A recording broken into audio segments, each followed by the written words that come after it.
Hello guys, వీడియోనైతే last దాకా చూడండి అండ్ ఛానల్ని సబ్స్క్రైబ్ చేసుకోండి. ప్రేమ్ అయితే నిజం చెప్పడానికి వెళ్తుంటే ధీరజ్ అయితే ఆపుతాడు. నువ్వు ఆగు ప్రేమ, ఏం చేస్తున్నావు అని చెప్పి అయితే ఆపుతాడు. కానీ ప్రేమ మాత్రం నువ్వు ఆగు, నన్ను చెప్పనివ్వు అని చెప్పి అయితే చెప్తుంది. ఏం అవసరం లేదు, లోపలికి రా నువ్వు అని అయితే చెప్తాడు. ఎందుకు అవసరం లేదు, వీళ్ళు నీ మంచితనం తెలీదు, వీళ్ళకి నీ త్యాగం తెలియదు, అసలు వీళ్ళు నీ కాళ్ళు కడిగి నెత్తిన పోసుకోవాలి. అసలు అది కాకుండా నోటికి వచ్చినట్టు మాట్లాడుతున్నారు ఒక్కొక్కరు. ఇంకా భరించే సహనం, తట్టుకునే శక్తి నాకైతే లేవు అని చెప్పైతే చెప్తుంది. ఇంకా సరే అని చెప్పేసి తన బ్యాగ్లో ఉన్న నగలన్నీ వాళ్ళ అత్తే కాళ్ళ దగ్గరికి వేసేస్తుంది. దీని గురించే కదా మీ గొడవ మొత్తము, దీని గురించే కదా, నాకేం అవసరం లేదని అయితే నగలు మొత్తం వేసేస్తుంది. ఇంకా అది చూసి ఇంకా ధీరజ్ వాళ్ళందరూ షాక్ అవుతారు. ఏంటి ప్రేమ ఇలా వేసేసామని చెప్పైతే. నోరు మూసుకొని లోపలికి రానైతే తిడుతుంటాడు ప్రేమని. ఎందుకు అలా చేసామని అయితే తిడతాడు ధీరజ్. ఇంకా వాళ్ళ అత్తయ్య అయితే ఇంకా తిడుతుంది ప్రేమని.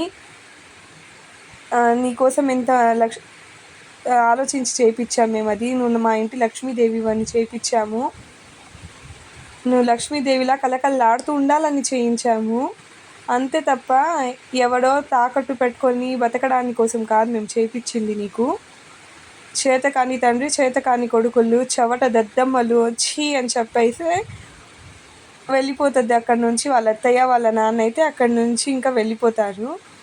ఇంకా రామరాజు కూడా ఇంకా ఏం చెప్పలేక బాధతో కోపంతో అయితే ఇంటి లోపలికైతే వెళ్ళిపోతాడు. అందరు ఇంకా ఏడుస్తూ నిలబడిపోతారు వాకిట్లోనే అక్కడ. ఇంకా ప్రేమ వాళ్ళ అమ్మ అయితే ఆ నగల దగ్గరికి వెళ్ళి నగలు ఎత్తి ఇవి తీసుకొని లోపల పెట్టమ్మా అని అయితే చెప్తారు ప్రేమ వాళ్ళ మరదలకి ఇచ్చి. సరే అని చెప్పి ఇంకా తనైతే లోపలికి తీసుకొని వెళ్తుంది నగల్ని. ఇంకా అందరు మౌనంగా ఉండి ఎవరి పార్టీకి ఒక్కొక్కరు ఇంటి లోపలికి అయితే వెళ్ళిపోతారు. ఇంకా రామరాజు అయితే ఫుల్ కోపంగా ఉన్నారు. ఇంట్లో మొత్తం అసలు సైలెన్స్, అసలు ఎవరు ఏం మాట్లాడరు. అప్పుడే ఇంకా వాళ్ళ అత్తయ్య అయితే ఇంకా మాట్లాడడం మొదలు పెడుతుంది. అయ్యయ్యో శ్రీరామ శ్రీరామ అని చెప్పైతే ఇంకా స్టార్ట్ చేస్తుంది. అందరు ఇలా సీరియస్గా ఉన్నారని చెప్పైతే. అంటే అన్నాళ్ళు అంటారు కానీ నగలు తాకట్టు పెట్టాల్సిన అవసరం ఏమొచ్చిందని అయితే ప్రేమని అడుగుతుంది. అయినా ఎందుకు ఇలాంటి పిచ్చి పని చేసావు నువ్వు? ఇంకా ధీరజ్ కూడా ఏం మాట్లాడలేక ప్రేమ వైపు చూస్తూ ఉంటాడు. అత్తయ్య ధీరజ్ కోసమే అని చెప్పింది కదా అత్తయ్య అని అయితే నర్మద చెప్తుంది. తను చేసింది మంచి ఉద్దేశం కోసమే, కానీ ఇలా అయ్యింది అది. నర్మద తను చేసింది మంచి పనే కావచ్చు, కానీ ఆ మంచిని అర్థం చేసుకునే మనసు ఎదురింటి వాళ్ళకి లేదు కదా. చూసావు కదా ఎంత నీచంగా మాట్లాడారో, ఎన్నెంత మాటలు అన్నారో, అసలు ఎంత అవమానించారో అని చెప్పైతే ఇంకా నర్మదాకి చెప్తుంది తను. ఇంకా నర్మద కూడా ఏం చెప్పలేక గమ్ముగుండిపోతుంది. మీ మావయ్యని అవమానించడానికి ఎలాంటి అవకాశం దొరుకుతుందా అని చూసుకుంటూ ఉంటారు వాళ్ళు. అది తెలుసు కూడా ఇలా చేయడం ఏంటి ప్రేమ నువ్వు అని అయితే ఇంకా వాళ్ళ అత్తయ్య చెప్తుంది. ప్రేమ కూడా ఇంకా మౌనంగానే ఉంటుంది, ఏడుస్తూ ఏం చెప్పలేక.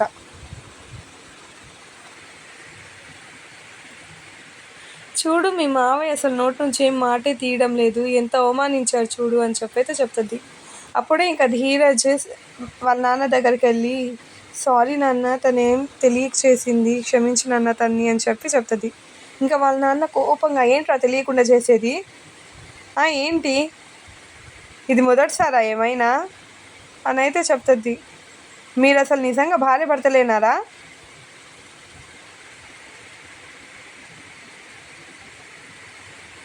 మీ భార్య ఏం చేయబోతుందో నీకు తెలీదా, నీకు చెప్పదా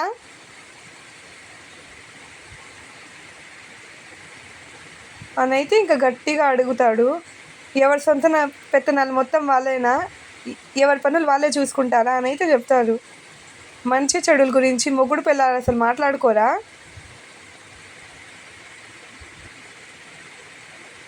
అరే, ఎవరి ఇష్టం వచ్చినట్టు వాళ్ళే ప్రవర్తించేస్తారా మీలో?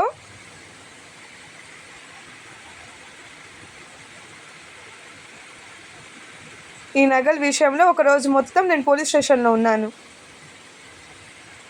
నా కుటుంబం మొత్తం నా కోసం బయట ఎదురు చూస్తూ ఉన్నింది. మర్చిపోయారా అప్పుడే? అవును, పాపం మావయ్య పాపం జైల్లో ఉన్నారు.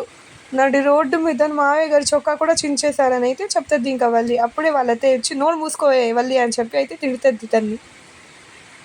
భుజమ్మ తను మాట్లాడే దాంట్లో తప్పేముంది, అది నిజమే కదా అని అయితే ఇంకా చెప్తారు. పోలీస్ స్టేషన్ దాకా వెళ్ళొచ్చా కూడా వీళ్ళకి ఇంకా బుద్ధి లేకపోతే ఎలా? ఆ నగల గురించి అన్నిసార్లు గొడవ పడ్డం, అవమానపడ్డం కల్లారా చూసాక కూడా బుద్ధి ఉందా? ఎవరైనా ఆ నగలు ఎవరైనా ముట్టుకుంటారా అసలు? తీసుకెళ్ళిన నగలు తాకట్టు పెట్టాలని అసలు అలాంటి బుద్ధి లేని పని ఎవరైనా చేస్తారా అసలు అని అయితే ఇంకా ఫుల్గా తిడతాడు.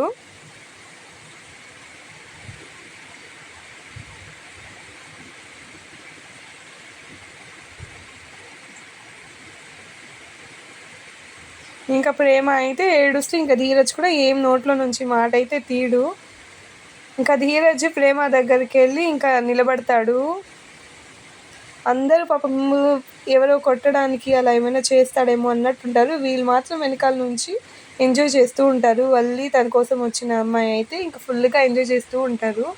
వీడియో ఏమైనా తీసుకుంటా కదా అని అయితే వాళ్ళకి చెప్తుంది. నోరు మూసుకో, నాకంటే ఎక్కువ సాడిస్ట్లా ఉన్నావు నువ్వు అని చెప్పి అయితే ఇంకా వల్లి అంటది. ఇలా అంటున్నావేంది అని చెప్పి ఇద్దరు మాట్లాడుకుంటూ ఉంటారు. అంత సిచ్యువేషన్లో కూడా ఇంకా ప్రేమ దగ్గరకు వచ్చి ధీరజ్ అయితే ఎదురుగా నిలబడతాడు. అందరు ఇంకా వాళ్ళ మావయ్య మొత్తం వచ్చి పాపం ప్రేమ అమాయకురాలు, తనకి ఏం తెలియదు అని అయితే చెప్తాడు వెనకాల నుంచి వాళ్ళ మావయ్య. ధీరజ్ తను కావాలని ఏం చేయలేదని అయితే చెప్తాడు. రామరాజు అయితే నోరైతే తెరవడు. వాళ్ళ అమ్మ కూడా భయపడుతుంది, ఎక్కడైనా గొడవ పడతాడేమో, ధీరజ్ ఏమైనా కొడతాడేమో అని అయితే భయపడుతుంది. కానీ అదేం జరగదు. నీ కోసమే కదరా చేసింది, కోపం ఏమైనా ఉంటే తగ్గించుకోరా, నీ హెల్ప్ చేయడానికే చేసింది అని అయితే వాళ్ళ మావయ్య కూడా బతిమాలుతాడు. ఇంకా వాళ్ళ అమ్మ కూడా అరే ధీరజ్ అని చెప్పడానికి వస్తుంటే వాళ్ళ అమ్మని కూడా ఆగమ్మా అని అయితే ఆపేస్తాడు.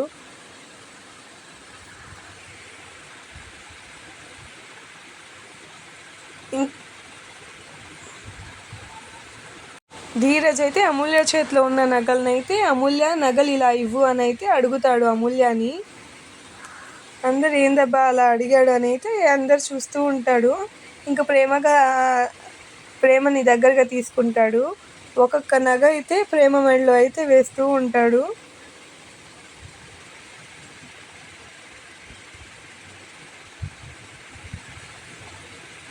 ప్రేమ అయితే ఇంకా తను నార్మల్గా చెప్పడానికి అడుగుతాడు. నా కోసమే చేసావా అని అడుగుతాడు ప్రేమని. అవునరా, కార్ డౌన్ పేమెంట్ కట్టడానికి ఈరోజే లాస్ట్ డే కదా, అందుకే ఏం చేయాలో అర్థం కాక అలా చేశానురా, మరో దారి లేదు కదా మనకి, అందుకే ఇలా చేశాను. అయినా భార్యగా నీకోసం నేను కాకపోతే ఎవరు చేస్తారా అని అయితే చెప్తారు. ఇంకా ఆ పాయింట్కి ధీరజ్ మెల్ట్ అయిపోయి ఇంకా ఒక్కొక్క నగలు అయితే వేస్తూ ఉంటాడు. అందరు ఇంకా సంతోషంగా చూస్తూ ఉంటాడు. ఇంకా అలానే ప్రేమని దగ్గరగా తీసుకొని నుదుటి మీద ముద్దైతే పెడతాడు. అందరు అది చూసి అయితే చాలా సంతోషపడతారు వాళ్ళ అత్తయ్య అందరూ. వల్లి మాత్రం కొంచెం మొహం మార్చుకుంటుంది అలా చూసి. నిన్ను అసలు ఒక్కరి మాట అన్నా నువ్వు పడవు కదరా, మరి అన్ని మాటలన్నా నువ్వు ఎందుకు గమ్ముకున్నావు? నేను వెళ్ళి మా వాళ్ళకి చెప్పేస్తాను నిజము, నువ్వు అసలు ఎలాంటి పరిస్థితుల్లో పెళ్లి చేసుకున్నావో, నువ్వు ఎందుకు తలదించుకోవాలి, ఉన్న నిజాలన్నీ నేను చెప్పేస్తాను, నువ్వు ఎలాగో చెప్పడం లేదు, గట్టిగా మాట్లాడచ్చు కదా నువ్వు అసలు అని అయితే చెప్తుంది ప్రేమ. ఇంకా అందరు ఏం నిజం గురించి మాట్లాడుతుంది అలా అనుకుంటారు.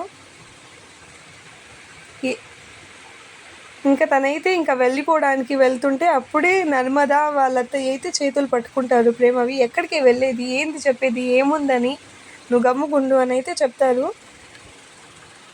ఇంకా రామరాజు ఎందుకు ఆపేస్తున్నారు తన్ని, అని అయితే ఇంకా అడుగుతాడు. ఏం లేదులేండి, ఏదో పిచ్చిది మాట్లాడుతుంది ఏదో ఒకటి అని అయితే చెప్తారు వాళ్ళు. లేదు, నాకు తెలియాల్సిందే నిజము, ఏందో చెప్పు అని అయితే చెప్తారు. ఏం లేదు అని అయితే రామరాజుకి అయితే చెప్తారు. లేదు మావయ్య, కావాలని ఏం పెళ్లి చేసుకోలేదు, మా పెళ్ళి ఏ పరిస్థితిలో జరిగిందో అసలు ఎవరికి తెలియదు అని అయితే ఇంకా చెప్తారు. నర్మదా వీళ్ళు మాత్రము నోరు మూసుకొని ఉండు నువ్వు ఇక్కడే అని చెప్పైతే ఇంకా వెళ్ళడానికి కూడా ఆపేస్తూ ఉంటారు.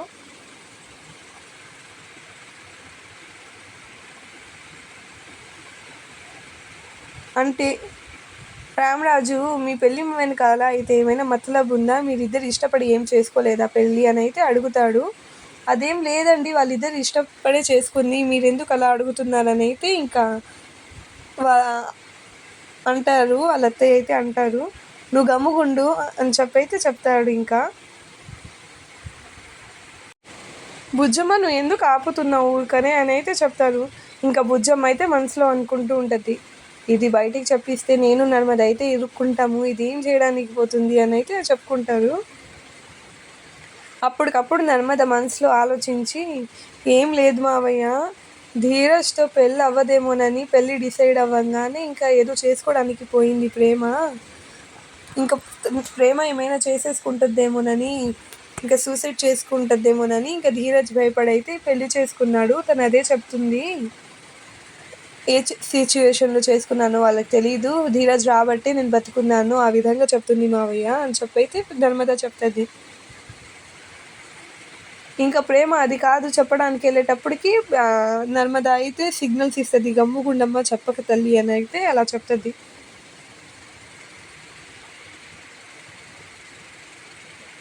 అంటే వెనకాల నుంచి వల్లితో వచ్చిన ఆమె అయితే అప్పటికప్పుడు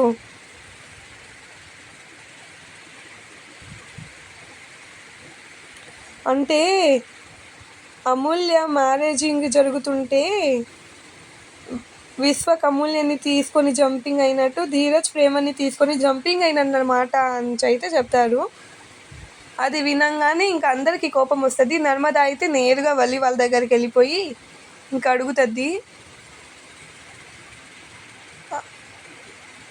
అవును ప్రేమ, విశ్వక్ అమూల్య జంపింగ్ అవ్వడంలో నీ హ్యాండ్ లెగ్ మొత్తం ఉందంట కదా అని అయితే ఇంకా చెప్తుంది. అప్పటికప్పుడు నర్మద వెళ్ళి అయితే తిడుతుంది, అసలు నీకు ఈ విషయం ఎలా తెలుసు, ఎవరు చెప్పారు అని అయితే అడుగుతుంది.